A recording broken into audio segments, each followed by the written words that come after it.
Good evening.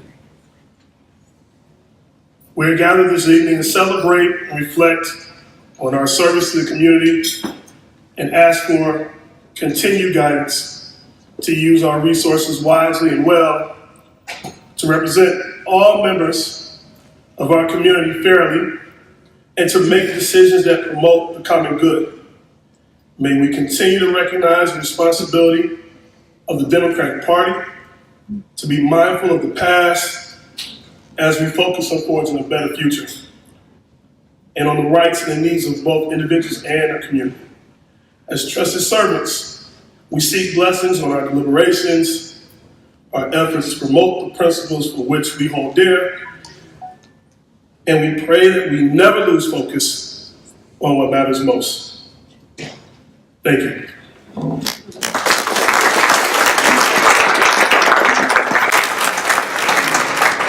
And Grace Carrington, our state committee woman, and Ken Evans, our state committee man, will finish it off. Good evening, everyone. We'd like to welcome you to our Obama Roosevelt Legacy Dinner. And we are going to start by asking for our elected officials to please stand so we can give you a round of applause. Yes.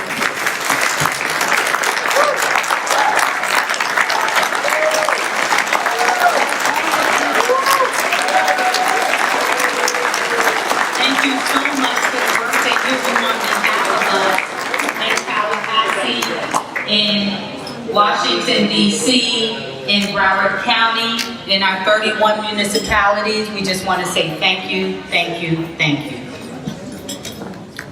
Yes. Next, we'd like our area leaders to please stand. All right.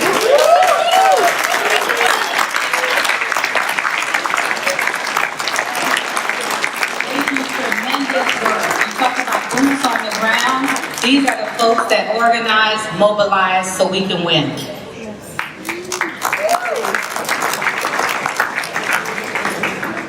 Next, if there's any club president or caucus president in the room, please stand.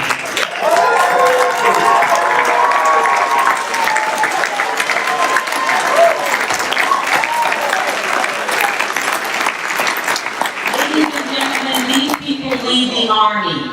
We organize and we mobilize, but without these folks and the membership in our 46 clubs and caucuses in Broward County, we cannot get the job done.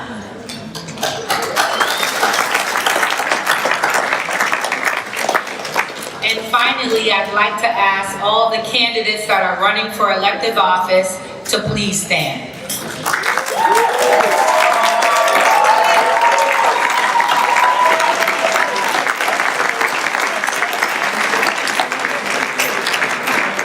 We'd also would like Mitch Caesar, our former chair, to stand up and say hello.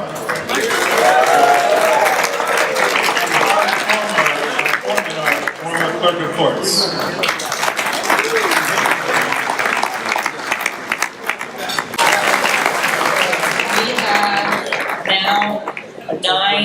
Democratic County Commissioners. We are a totally Democratic County Commission here in Broward. We have elected a wonderful group of local elected officials. I think that is the story of what happened in Broward in the last election.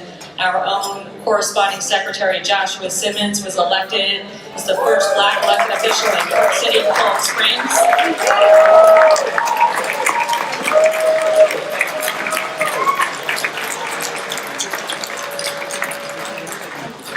We have the youngest city commissioner of Broward County here today. Sabrina Javelina is here.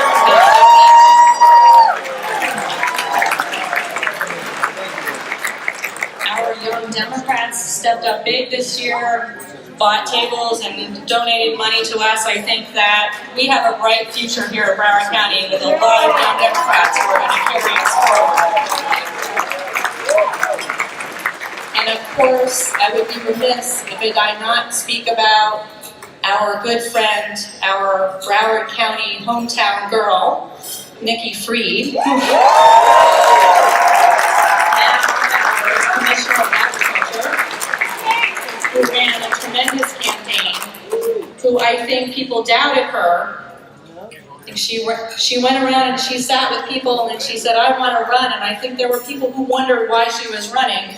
And I know when I sat with her, I said to myself, this woman should be running, and she needs to do it now.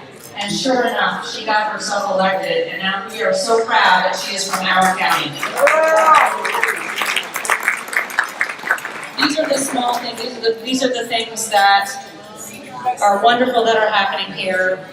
We know we fell short last year, but there is so much ahead of us. There is so much going on. Our chair, Terry Rizzo, I think, has put forward a budget that we just saw yesterday that will, I think, carry us into the next election. And we are doing everything we can as a Democratic Party to make sure that in 2020 we have the most robust, the most amazing grassroots infrastructure of any county party, of any state in the nation. That is what we need to do. We need to stop looking beyond Florida. We need to look to ourselves, invest in ourselves, trust ourselves, and know that we can do it. And not worry anymore about asking others to help us. It's up to us here in Broward. It's up to us here in South Florida. I know it's going to happen, and I am so thankful for everyone who came here today. It was not an easy election, but people came back. They donated to the Broward Democratic Party. They believe in us, and I'll just thank a few of our sponsors and leave it at that.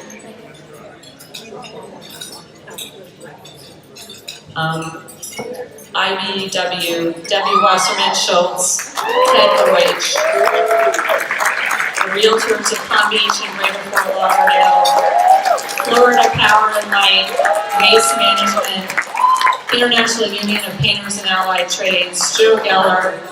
I think I've probably forgotten some. If I have, the Greater Fort Lauderdale Democratic Club, the Plantation Democratic Club, the Broward Young Democrats, you all committed money to us. Thank you so much. We very much appreciate it.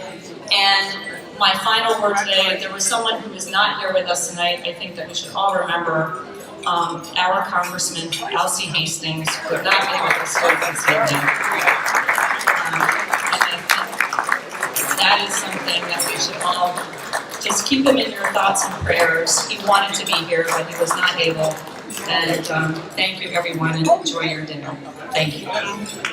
We have to make sure that we continue to fight hard to do better, but how proud are we that we sent a Broward County girl to the Florida cabinet.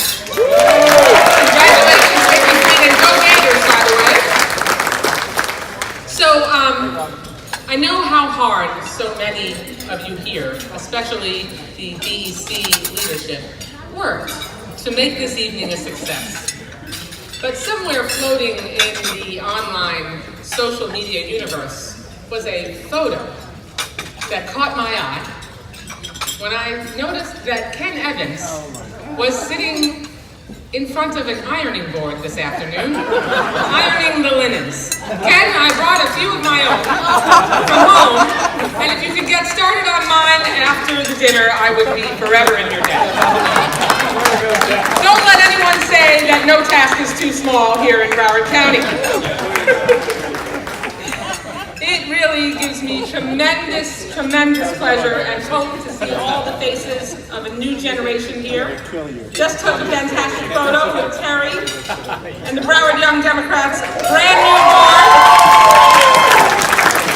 I let them know that that's where I got my start. I was the membership vice president once of the Broward Young Democrats, and I took my 25-year-old self in 1992 and ran for the Florida House of Representatives when everybody told me not to and told me to sit and wait my turn, and I said, I'm not going to sit and wait my turn. There you go. If we wait our turn, then change doesn't happen nearly fast enough.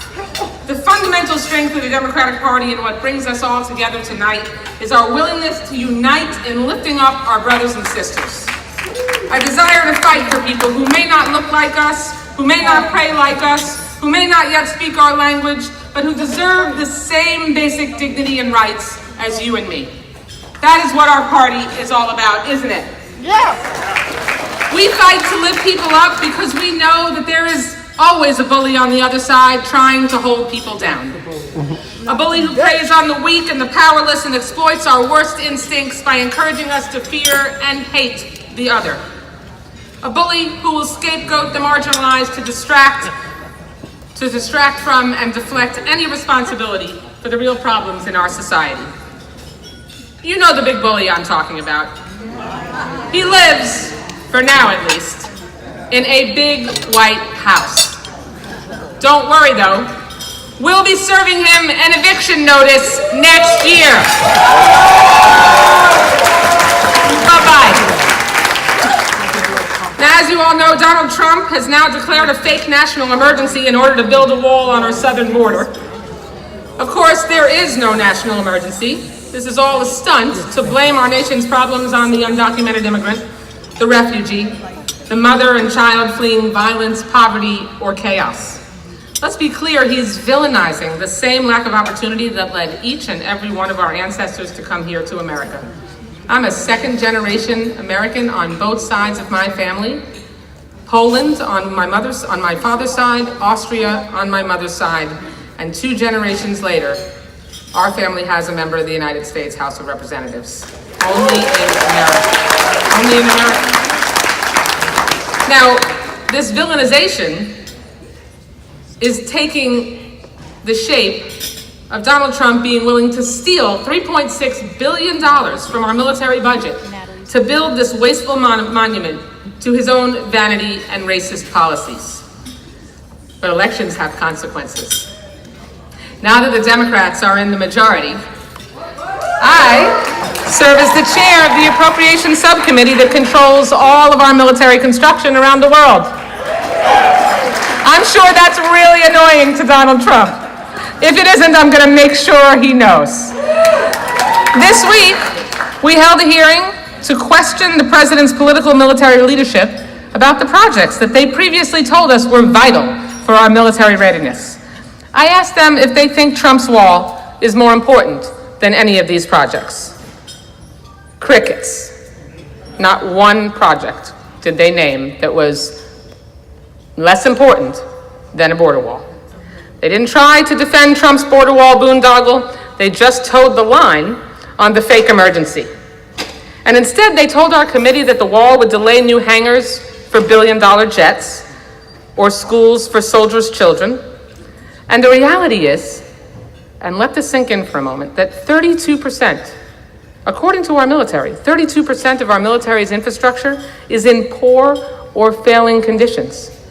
But a border wall is clearly far more important than making sure that our troops are as ready as we need them to be, that we don't undermine our national security, and that we don't jeopardize our troops who are on the front lines all over this world for us every single day. And their answer is that Trump, you can't make this up, their response at the hearing was that Trump is going to ask Congress to put the money back that they defer. They're not canceling the projects. They'll defer the projects, and they'll ask us for the money in next year's budget. In spite of the fact, which I said at the hearing, that he already lost that battle when he signed a bicameral, bipartisan budget agreement that did not fund his wall. What I told his political military leaders was they must think that Congress is made up of a bunch of chumps, because he's already lost this battle. And if he thinks that we are going to let him backdoor his way to a wall, he has truly lost his mind. This is a shameful spot that the president has put our military in, and yet it begs the question of what this administration is doing about our real national emergencies. Here in South Florida, we know climate change is a real national emergency. We see it with each encroaching king tide. We know all too well that gun violence is a national emergency. Last month was the one-year anniversary of the Parkland mass shooting. That's what a national emergency looks like, Mr. President. And Democrats, thanks to our own Ted Deutsch leading the charge this week. Thank you, Ted Deutsch. For the first time in decades, House Democrats this week passed a major firearm background check legislation. And closed the Charleston loophole. That's how to address a real national emergency. And let me tell you one more thing we did last week. We ended the era of no accountability on this reckless, corrupt commander-in-chief. For 2 years, we have had zero oversight of President Trump, and that ended when we brought Trump's fixer before us, Michael Cohen. And we now have corroborating evidence for Mr. Cohen's claims that the president broke election laws. He brought the checks with him to prove it. They seem to show the president's direct participation in the same scheme that Mr. Cohen is going to prison for in 2 months. We also heard new evidence about Trump's discussions with Roger Stone about WikiLeaks. Make no mistake, Mr. Cohen's testimony is the beginning of this investigative process, not the end. We now have new leads to follow up on, whether those are requesting documents or talking to additional witnesses. I also plan to file a bill next week that will stop the president from recklessly handing out security clearances to his conflicted and compromised family members like Jared Kushner. Because nepotism should never override national security. Never. And we are not stopping with accountability in the White House. The Oversight Committee on which I sit now is also taking, which is also another consequence of being in the majority. That felt pretty sweet this week, I have to tell you. The Oversight Committee on which I sit is taking on skyrocketing prescription drug costs. We're holding hearings on election laws and ensuring that more people will be able to vote. There is only one party who is still willing to use its power to fight on behalf of the American people, and that's the Democratic Party. So as we begin the long primary season ahead of the 2020 presidential election, I just want to say this. Any, and I mean any, of the declared Democrats in this race would be infinitely better than the incumbent. Infinitely. There's not a single candidate on our side who is willing to continue exploiting and abusing our working families for partisan gain. There's not one candidate on our side who is willing to punish the poor and marginalized just to hold on to power. There's not a single candidate on our side who threatens our national security the way this administration has done. But that means, Broward Democrats, we're going to have to fight like hell to make sure that our nominee goes into the general election with a united front. That is critical. We know that their side will use every underhanded tactic possible to suppress our voters, attack our candidate, and pit us against one another. We've seen this playbook, and we must be prepared to fight back. Are we ready, Broward Democrats?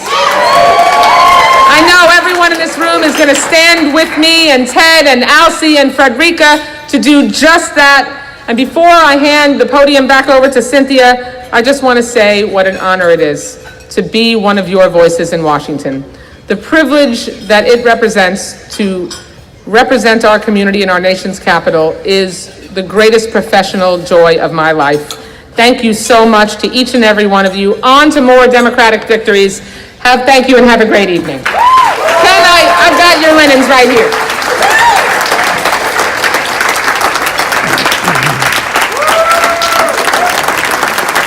Thank you.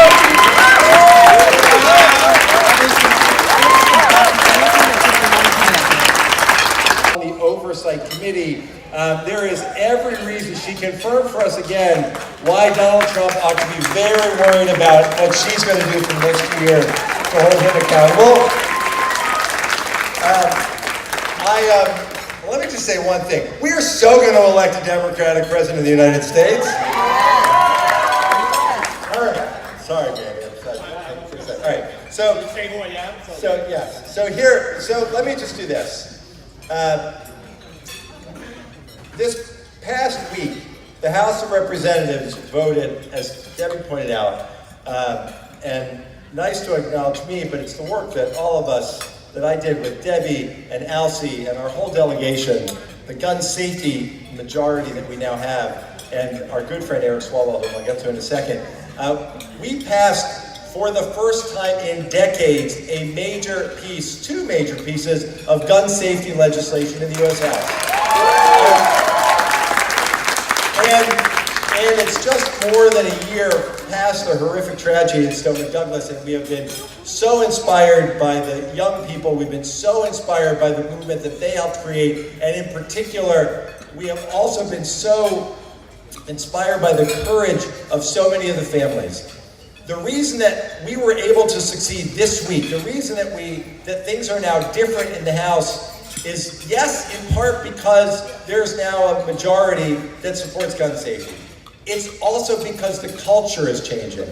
And while it's not in your programs, if you had a program, I wanted to give my dear friend Manuel Oliver the opportunity to spend a couple of minutes with you. Manny and Patricia lost their son, Joaquin, at Stoneman Douglas. But Joaquin continues to be an activist even as we speak, and it is through the passionate work of Manny and Patricia, it's through the artwork and the creativity that Manny has brought to the forefront that it's not just the politics that are changing on gun safety, it is the culture. And he's doing it, and I want to give him the opportunity to spend just a couple of minutes. I am so grateful for the leadership that he has shown. I am so grateful for the way that he has moved, not just our own community, but the entire United States. My dear friend, Manny Oliver.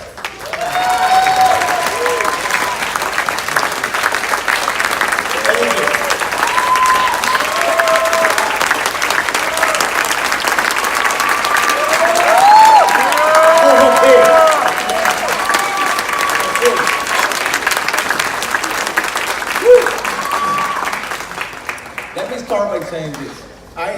There's some lawyers in here, I guess. I have a 501c3 form, non-profit, that prohibits me to be into politician, and sometimes there's things that I'm doing that I shouldn't be doing. But I like the Democratic Party.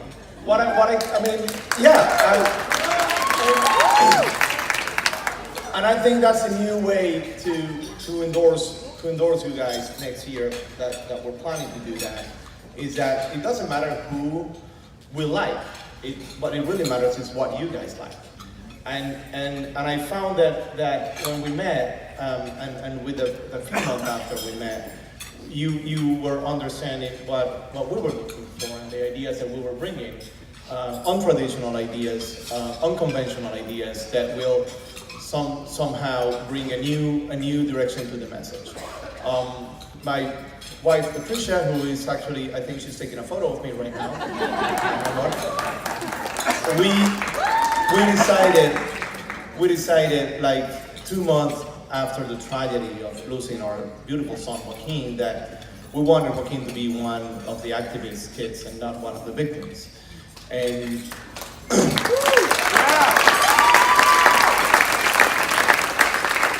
And as much as it's a hard decision to make, it's a very effective decision to make. And we've been bringing Joaquin's message out there the whole time because we knew Joaquin well enough to understand what he will be doing today. And today he will be doing exactly what we're doing here. I just met, like 15 or 20 minutes ago, a person that is running against Matt Gaetz.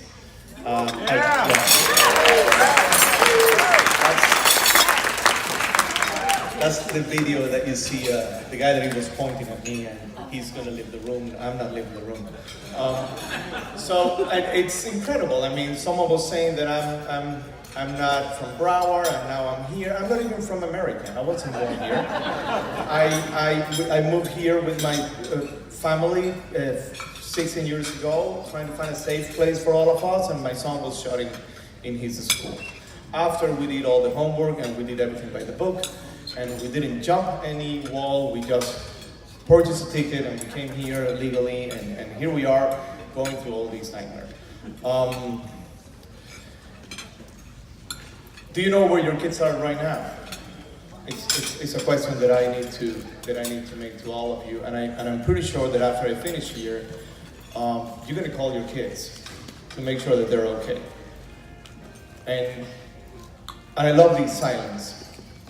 I love the way we laugh at the beginning, and I'm sorry if I'm taking too much of your time. Okay, cool. Perfect, thank you. And I love this change of moods in the rooms. And I think we have, Patricia, every time she has a chance to talk to people or me, we have to make sure that you understand what we're going through. Not to make you feel sad, but to warn you that this could be happening to you right now while I'm talking. And right now, some of you mothers are really, you can't wait one more minute to call your kids. You need to know where they are, because you know that at this point, they could be dead. And I don't like this silence, but it's so powerful, because I'm saying the truth right here.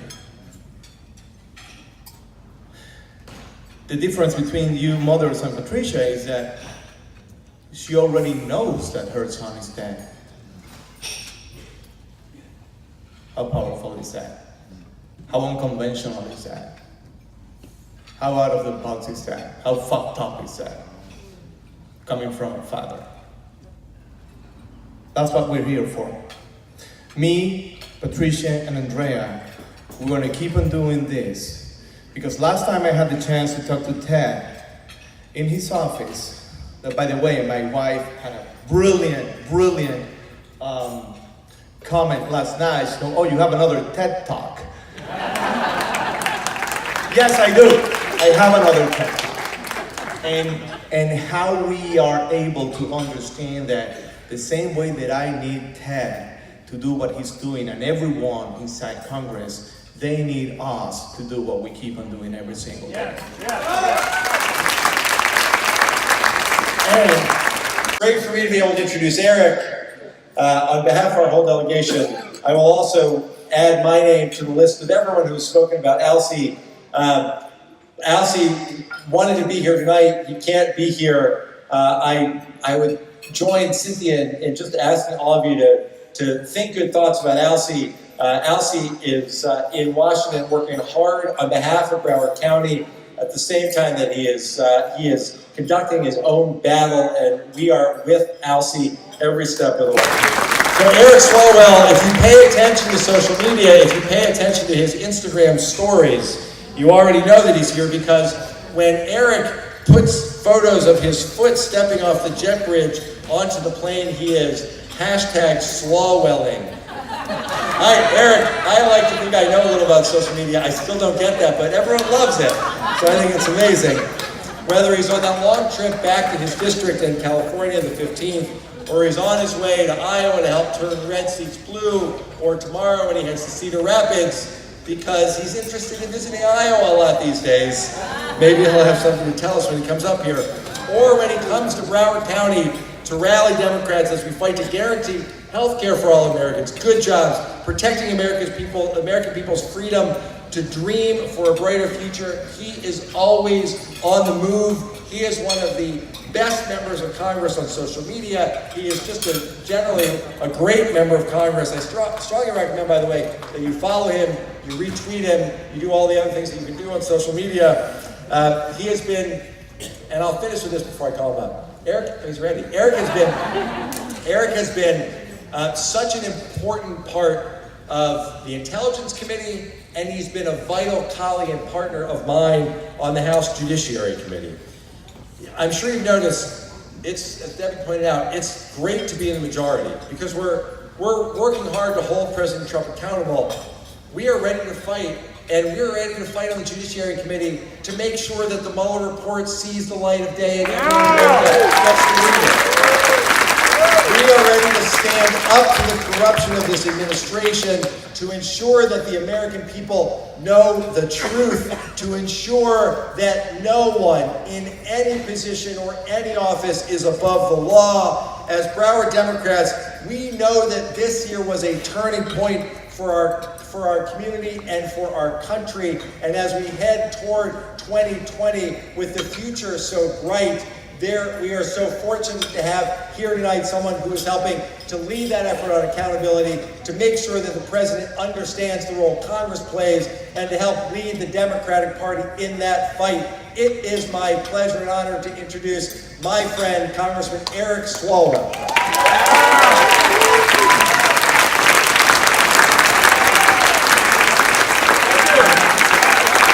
Thank you, Broward. Thank you, Broward.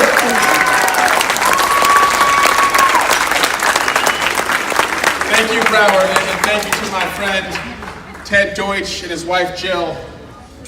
Ted, you've been such a great pal, helping me throughout my service in Congress. When Patrick Murphy and I were first elected to Congress, you were a little worried. You looked out for us, you mentored us, you shepherded us along the way, and we all saw what you were made of in February 2018 when that tragedy shook your congressional district. And I would never wish on any of our colleagues that anything like what happened at Parkland would happen to them. But if it ever does, and we know that if we do nothing, it will again, my prayer, my wish, my hope is that that member of Congress is able to deal with that tragedy with the strength, the courage, the humility, the understanding, and the bond with his or her congressional district in the way that Ted Deutsch has for the last year. Yes. We're so grateful, Ted, for the work that you're doing. And also grateful to Alcee and Debbie for the work they're doing to serve Broward County. I want to also thank the catering staff for taking good care of us tonight. Thank you. And to our bartenders. And my wife, Brittany, says hello. Now, we've got a son, Nelson, he's 21 months, a daughter, Cricket, she's about 4 months. And as I was leaving the house today, going from Washington where it's about 30 degrees and snowing, and down here where it's beautiful, she said, I get it. I think I'm on to you. You're leaving town to get sun and sleep. She might be right. But I also want to thank you for the majority that you have delivered to us. And I understand there's work to be done to add to statewide elected officials like Nikki in Florida. But don't underestimate what it means to have Debbie Murkosab-Powell and Donna Shalala in the United States Congress. Broward, we have cut our time in hell in half. And we are in the sunrise side of Florida. And Florida is going to deliver the White House for the Democrats in 2020. I am convinced of it. But in the meantime, as Ted pointed out, because we have reason to look, we are going to take an MRI to the organs and tissue of the Trump organization, Trump campaign, and Trump administration.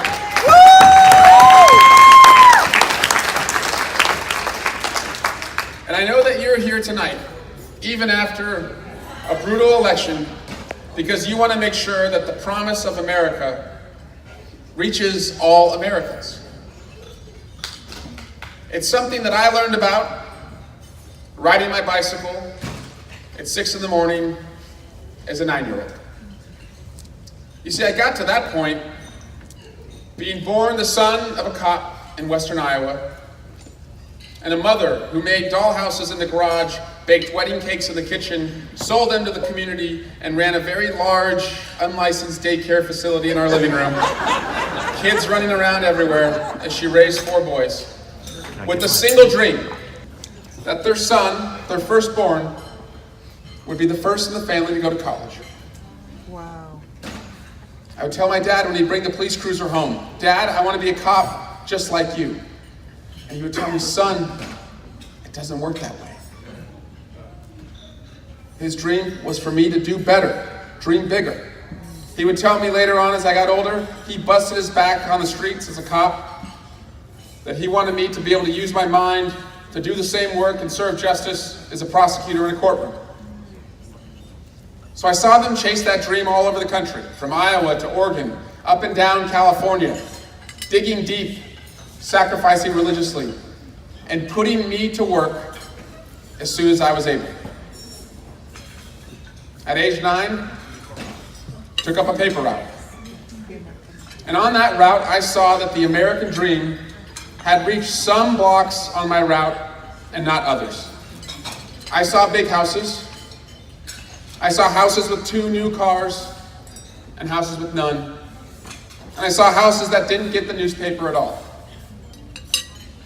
And when I would roll up that paper in the morning, I would circle the real estate listings, hoping that my parents themselves, who had been renters and living with my grandparents from time to time, that we too could have a piece of that American dream. And I later realized that the reason my parents had moved us around so often, from 11 different homes to 9 different schools before high school, was because they wanted to put us in a better school district and give us a better shot. That's the promise of America. That if you work hard, you do better for yourself, and you dream bigger for your kids. But we all see today that that promise is not reaching every family. We are in a top floor economy, where the benefits of this economy, of the stock market and GDP growth, are largely confined to the top floors of most buildings, while everyone else on every floor below toils away and sees very little. So I went on to college on a soccer scholarship and then law school, and came back to Oakland, California, where I worked as a prosecutor. And even in that role, as I would interview young teenage homicide witnesses in their West Oakland apartment buildings, almost every time, young black men, as I would listen to them, I would hear the piercing sounds of police sirens outside. I'd look across the street and see liquor stores and payday lenders. And the schools that they went to were crumbling, with the best technologies being an overhead projector. And I would think, it doesn't matter how hard this young man works, how smart he is, it's not going to add up to anything if he doesn't have jobs and childcare for his parents, healthcare promises for those who take care of him, and an education system that allows him to succeed. When I got to Congress, I was one of the younger members, and I was encouraged to take some of our other younger members and go across the country leading a group called Future Forum. We wanted to be more than just the IT help desk to our more senior members. And we loved setting up Facebook and Instagram accounts, but we also knew that we were a part of a generation that was in financial quicksand, of student loan debt and flat wages. And what I saw across America were disconnected communities. People working so hard that they were just running in place and couldn't catch their breath and see any progress forward. I've talked to the teachers and the firefighters and the truckers and the assembly workers, and bleary-eyed and bones aching, they will tell you that promise of America is not reaching them. That's why you're here on a Saturday night, because you too care and believe that it should. Here's how we can do it. With a vision of going big on the issues we take on, being bold with the solutions we offer, and doing good once again in America in the way that we govern. Go big, be bold, do good. Broward, when it comes to our kids' schools, we should turn upside down the model in America where the chances a young child has is determined by what school district they live in. We should have modern schools in every community. School construction should be a part of federal infrastructure dollars. And as my brothers and sisters of IEBW point out, we should have union households working to build those schools. Thank you. We must value the teachers who prepare our kids. And college today in America should not be associated with the word debt. It should be associated with the word opportunity. Now that college degree and law school degree helped fulfill my parents' dream, but it came with a price. Today I've got just under $100,000 in student loan debt. My wife said yes, knowing that. She was under full knowledge. Don't feel bad for her. She knew. But as I write that check every month, I know that 40 million other young Americans do so as well. We're starting families later. We're the least home-owning generation America's ever known.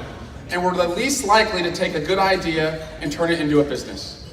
3 things we can do immediately to put more money into the pockets of the next generation of Americans. First, make the federal interest on student loan debt 0. Bring it down to 0.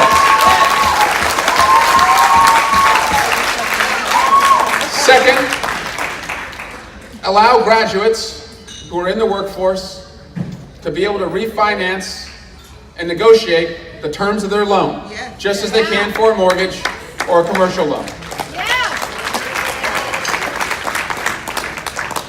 And third, allow employers to contribute tax-free to their employees' student loan debt and for the employees to receive that tax-free. Go big, be bold, do good. And when it comes to college, for those on their way or currently there, I offer this, a college bargain. If you work through college, through work study, and when you come out and take a job, you sign up and do volunteer service hours for communities in need, you can get a debt-free education. If you work for college, college should work for you. When it comes to our health care, it's time that we join the rest of the first world and have a health care guarantee that says if you're sick, you'll be seen, and if you're seen, you won't go broke because of it. But I also hope that in our aspiration to have universal health care and making sure that it's delivered, that we don't lose sight of what we do best as Americans. Solving the unsolvable, finding the unfindable, and curing the incurable. That $1.6 trillion tax cut where 83% of the benefits went to 1% of Americans. What if we had invested that in a Cures in Our Lifetime initiative? Ted and I, we see so many cancer and Alzheimer's and Parkinson's patients in our offices. They're on their knees praying the night before they come and visit us, hoping that Congress will no longer govern so incrementally, but will invest in their hope, a hope rooted in knowing that a next generation of scientists is on the task of looking at genetics and data sharing and targeted therapies, because that will bring down the cost of healthcare, and that will truly extend the quality of life. Go big, be bold, do good, Broward.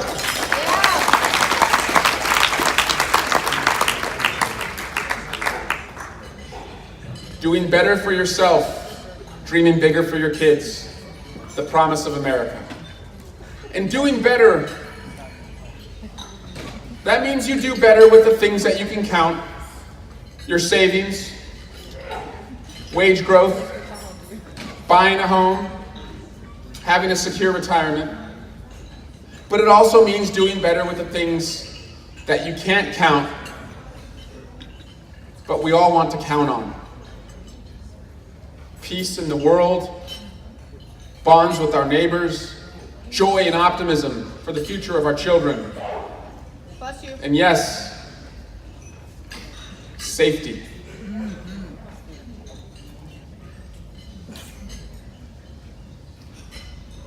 Ted pointed out that just a couple weeks ago, I invited Cameron Kasky as my guest to the State of the Union.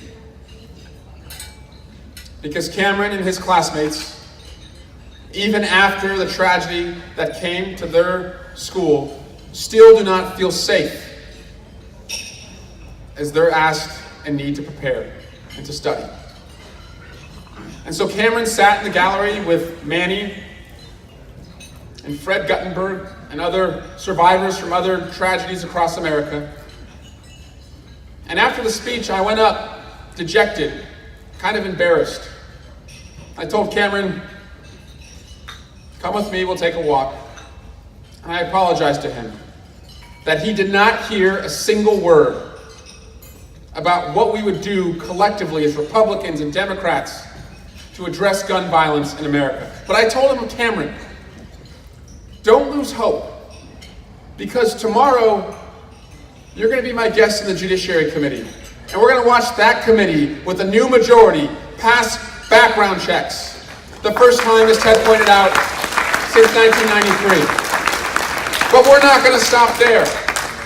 We're going to put the pressure on Senators Rubio and Senator Scott, and we're going to make sure they pass it in the Senate, and we're going to put it on the desk of a president who took $30 million from the NRA, and we're going to demand that he signs it too, or we find someone who will.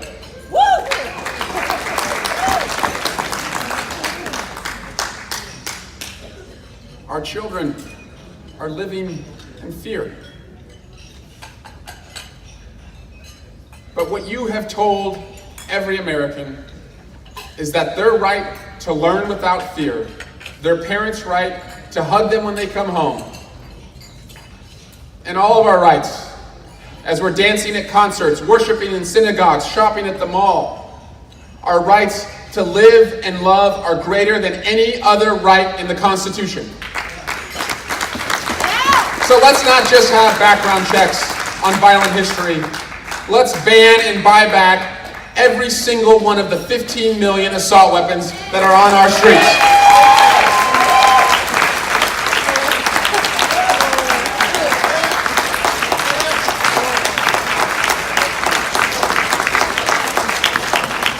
Cameron, Manny, Patricia, I think about Parkland often.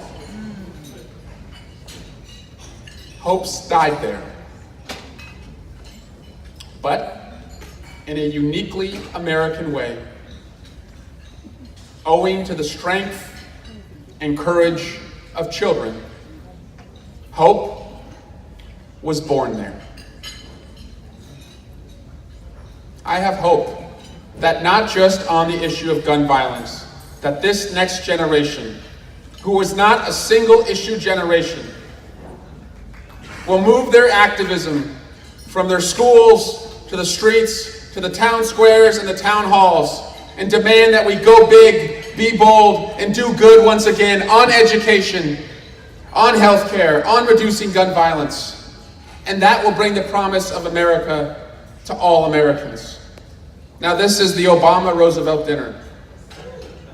And Franklin Roosevelt in 1941 said that every man, woman, and child in the world, not just in America, because he understood how connected we have to be.